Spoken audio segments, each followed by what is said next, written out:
বাবুল মামা তার ৬ বছরের ভাগ্নে মদনকে ডেকে বললে, শোন, এবার আমাদের পাড়ায় মস্ত অনুষ্ঠান, তোকে সেখানে পদ্য বলতে হবে। মদনের তো চোখ কপালে। মামা বলো কি, আমি আবার কবে পদ্য বলতে পারি?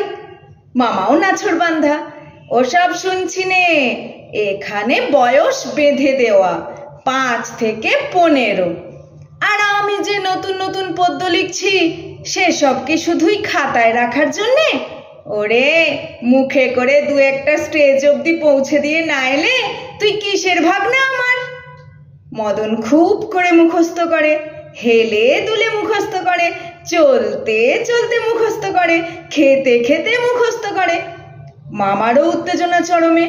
না না মদন, এখানটা এমন নয়, আর একটু গলায় জোড়ান, এইভাবে বল, বলো আকাশ, বলো মাটি, চলো ফুল, চলো হাঁটি।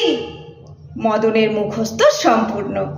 মঞ্চ বাঁধা শেষ হয়েছে, ঘোষণা চলছে, আমাদের প্রথম ইভেন্ট কবিতা আবৃত্তি ৫ থেকে ১৫।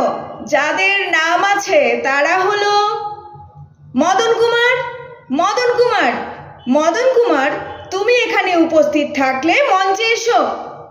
মাইকে বারবার নিজের নাম শুনে হকচকিয়ে যাওয়া মদনকে তার মামা বাবুল কোলে করে মঞ্চে তুলে দিল, আর বারবার বলে দিল, খবরদার একটুও যেন ভুল না হয়, আমার পদ্যের অপমান হলে তোর একদিন কি আমার একদিন, এই বলে দিলাম।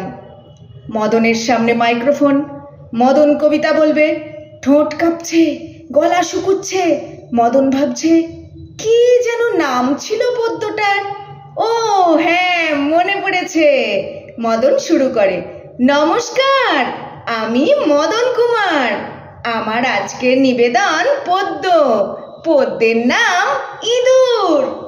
ব্যাস, তারপরেই সে ভুলে গেছে কবির নাম কি। সে বাবুল মামাকে মামা বলেই ডাকে। নামটা কি যেন ছিল?